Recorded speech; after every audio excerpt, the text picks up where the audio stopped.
जय श्री कृष्ण। राजा उग्रसेनକୁ ହତ୍ୟା କରିବାର ଷଡ଼ଯନ୍ତ୍ର ଏବଂ ଦେବକୀଙ୍କ ପ୍ରଥମ ପୁତ୍ରର ଜନ୍ମ ଆଜି ଶୁଣିବା।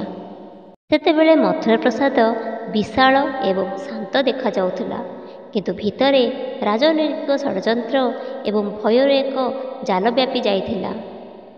ଆକାଶବାଣୀର ପ୍ରତିଧ୍ୱନି ପ୍ରତିଦିନ କଂସଙ୍କ ହୃଦୟରେ ହାତୁଡ଼ି ପରି ବାଜୁଥିଲା। ଦେବକୀଙ୍କର ଅଷ୍ଟମ ପୁତ୍ର ତୁମର ମୃତ୍ୟୁର କାରଣ ହେବ। ଏହି ଭୟ ତାଙ୍କ ଭିତରୁ ଭାଇର ପ୍ରେମ ଏବଂ ରାଜାଙ୍କ କର୍ତ୍ତବ୍ୟ ଉଭୟକୁ ଛଡ଼ାଇ ନେଇଥିଲା। ଏବେ ସେ କେବଳ ଜଣେ ନିଷ୍ଠୁର ଶାସକ ଏବଂ ନିଜ ଜୀବନଯାପନ ପାଇଁ ପ୍ରତ୍ୟେକ ସୀମା ଅତିକ୍ରମ କରିଥିବା ବ୍ୟକ୍ତି ହୋଇଯାଇଥିଲେ। ମଥୁରାର ବୃଦ୍ଧ ଏବଂ ନ୍ୟାୟପର ରାଜା ଉଗ୍ରସେନ, ଯିଏ କଂସଙ୍କ ପିତା ଏବଂ ଯଦୁବଂଶର ଗର୍ବ ଥିଲେ, ଧୀରେ ଧୀରେ କଂସଙ୍କ ଆଖିରେ ପ୍ରତିବନ୍ଧକ ହେବାକୁ ଲାଗିଲେ। କଂସ ଭାବିଲେ, ଯେପର୍ଯ୍ୟନ୍ତ ଉଗ୍ରସେନ ଜୀବିତ ଅଛନ୍ତି, ମୁଁ ମୋ ଇଚ୍ଛା ଅନୁଯାୟୀ ଶାସନ କରିପାରିବି ନାହିଁ। ତାଙ୍କର ଅଭିଜ୍ଞତା ଏବଂ ନ୍ୟାୟବୋଧ ମୋର ଭୟକୁ ଦୁର୍ବଳ କରିବ। ଏହି ଚିନ୍ତା ତାଙ୍କ ମନରେ ଏକ ଭୟଙ୍କର ଯୋଜନାକୁ ଜନ୍ମ ଦେଇଥିଲା।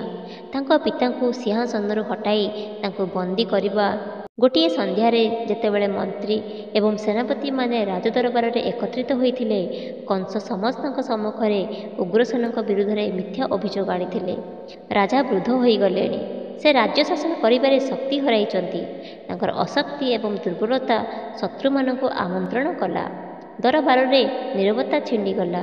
କେତେକ ପ୍ରତିବାଦ କରିବାକୁ ସାହସ କଲେ, କିନ୍ତୁ କଂସଙ୍କ ଖଣ୍ଡା ଏବଂ କ୍ରୋଧ ଦେଖି ସେମାନେ ଚୁପ୍ ହୋଇଗଲେ। ସେହି ରାତିରେ କଂସ ତାଙ୍କ ସୈନ୍ୟମାନଙ୍କୁ ନିର୍ଦ୍ଦେଶ ଦେଲେ, ରାଜା ଉଗ୍ରସେନଙ୍କୁ ରାଜପ୍ରସାଦର ଉତ୍ତର ଦୁର୍ଗରେ ବନ୍ଦୀ କର। ଏବେଠାରୁ ମୁଁ ମଥୁରାର ଏକମାତ୍ର ଶାସକ। ଆଦେଶ ଦେଖି ପିଛୁଳାକେ କାର୍ଯ୍ୟକାରୀ ହେଲା। ଉଗ୍ରସେନ କୌଣସି ପ୍ରତିରୋଧ ନ କରି କାରାଗାର ଆଡ଼କୁ ଚାଲିଗଲେ, କିନ୍ତୁ ତାଙ୍କ ମୁହଁରେ ଦୁଃଖ ଅପେକ୍ଷା ଅଧିକ ଚିନ୍ତା ଥିଲା। ତାଙ୍କ ପୁଅ ଅଧର୍ମର ପଥ ଆରମ୍ଭ କରିଛି ବୋଲି ଚିନ୍ତା। ବର୍ତ୍ତମାନ ମଥୁରାର ପ୍ରସାଦ କଂସଙ୍କ ସମ୍ପୂର୍ଣ୍ଣ ନିୟନ୍ତ୍ରଣରେ ଥିଲା। ସେ ଦେବକୀ ଏବଂ ବାସୁଦେବଙ୍କୁ ମଧ୍ୟ ସଶସ୍ତ୍ର ସୈନ୍ୟଙ୍କ ପ୍ରହରୀରେ ବନ୍ଦୀ କରିଥିଲେ। ପ୍ରାସାଦ ଭିତରେ ଏକ ଗୁପ୍ତ କାରାଗାର ନିର୍ମାଣ କରାଯାଇଥିଲା, ଯାହା ଲୁହା ଦ୍ୱାର, ଉଚ୍ଚ କାନ୍ଥ ଦ୍ୱାରା ଘେରି ରହିଥିଲା ଏବଂ ଦିନରାତି ପହରା ଦିଆଯାଉଥିଲା। ଦେବକୀଙ୍କ କୋଠରୀରେ କେବଳ ଗୋଟିଏ ଛୋଟ ଝରକା ଥିଲା, ଯେଉଁଠାରୁ ସୂର୍ଯ୍ୟଙ୍କ କିରଣ କେତେବେଳେ ଭିତରକୁ ଆସୁଥିଲା। ବାସୁଦେବଙ୍କ ମୁହଁ ଚିନ୍ତିତ ଥିଲା, କିନ୍ତୁ ସେ ଧୈର୍ଯ୍ୟବାନ ଥିଲେ। ସେ ଜାଣିଥିଲେ ଯେ ଭୟ ଏବଂ କ୍ରୋଧରେ ବୁଡ଼ି ରହିଥିବା କଂସ ଯେକୌଣସି ସୀମାକୁ ଯାଇପାରିବ, କିନ୍ତୁ ସେ ସଠିକ୍ ସମୟକୁ ଅପେକ୍ଷା କରିଥିଲେ। ସମୟ ବିତିଗଲା ଏବଂ ଦେବକୀଙ୍କ ଗର୍ଭରେ ପ୍ରଥମ ସନ୍ତାନ ବଢ଼ିବାକୁ ଲାଗିଲା। ଏହି ଖବର କଂସଙ୍କ ଭିତରେ ଭୟ ଏବଂ ନିଷ୍ଠୁରତାକୁ ବୃଦ୍ଧି କଲା। ସେ ପ୍ରାୟତଃ ରାଜପ୍ରସାଦର କରିଡରରେ ବୁଲିବାକୁ ଲାଗିଲେ। ତାଙ୍କ ଖଣ୍ଡାରେ ବାୟୁକୁ ଛେଚି ଭାବୁଥିଲେ, ଏବଂ ଯେତେବେଳେ ସେହି ସନ୍ତାନ ଜନ୍ମ ହେବ, ମୁଁ ତାଙ୍କୁ ତୁରନ୍ତ ସମାପ୍ତ କରିଦେବି। ଦେବକୀଙ୍କ ସନ୍ତାନ ପାଇଁ ଦିନ ରାତି ପ୍ରାର୍ଥନା କରୁଥିଲେ, ଲୁହ ଗଡ଼ାଉଥିଲେ ଏବଂ ବାସୁଦେବ ତାଙ୍କୁ ସାନ୍ତ୍ୱନା ଦେଉଥିଲେ। ଧୈର୍ଯ୍ୟ ରଖ ଦେବକୀ, ଏହାସବୁ ଏକ ଭାଗ୍ୟ, ଯାହା ସହିତ ଆମକୁ ବଞ୍ଚିବାକୁ ପଡ଼ିବ। ଶେଷର ଦିନ ଆସିଲା। କାରାଗାର ଭିତରେ ପ୍ରହରୀଙ୍କ ଛାଇ ତଳେ ଦେବକୀଙ୍କ ଏକ ସୁନ୍ଦର ସୁସ୍ଥ ପୁତ୍ର ଜନ୍ମ ହେଲା। ଶିଶୁର ପ୍ରଥମ କ୍ରନ୍ଦନ କୋଠରୀରେ ପ୍ରତିଧ୍ୱନିତ ହେଲା, ଯାହା ମାଆଙ୍କୁ ତାଙ୍କ ହୃଦୟର ସମସ୍ତ ଯନ୍ତ୍ରଣାକୁ ଏକ ମୁହୂର୍ତ୍ତ ପାଇଁ ଭୁଲାଇ ଦେଇଥିଲା। ଦେବକୀ ପିଲାଟିକୁ କୁଣ୍ଢାଇ ପକାଇଲେ, ତାର ଛୋଟ ଆଙ୍ଗୁଠିଗୁଡ଼ିକୁ ଚୁମ୍ବନ ଦେଲେ ଏବଂ ତାର ଆଖି ଲୁହରେ ଭରିଗଲା।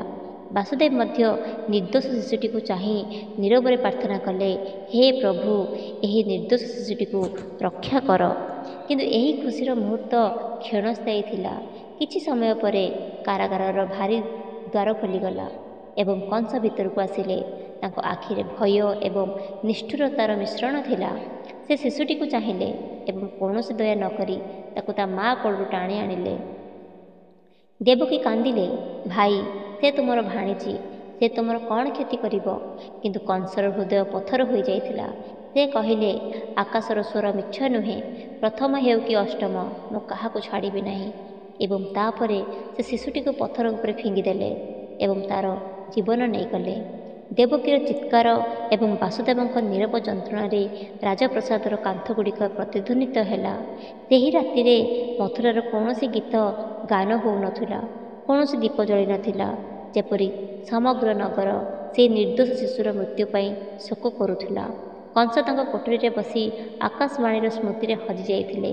ବିଶ୍ୱାସ କରୁଥିଲେ ଯେ ସେ ତାଙ୍କ ଭାଗ୍ୟ ବିରୁଦ୍ଧରେ ଏକ ଚକ୍ରାନ୍ତ କରିଛନ୍ତି, କିନ୍ତୁ ସେ ଜାଣିନଥିଲେ ଯେ ଭାଗ୍ୟ ତାଙ୍କ ପାଇଁ ଏକ ବଡ଼ ଯୋଜନା ରଖିଛି ଏବଂ ଏକ ଅଷ୍ଟମ ପୁତ୍ର ନିଶ୍ଚିତ ଭାବରେ ଜନ୍ମ ନେବ, ଯିଏ ତାଙ୍କ ଶେଷ କାରଣ ହେବ।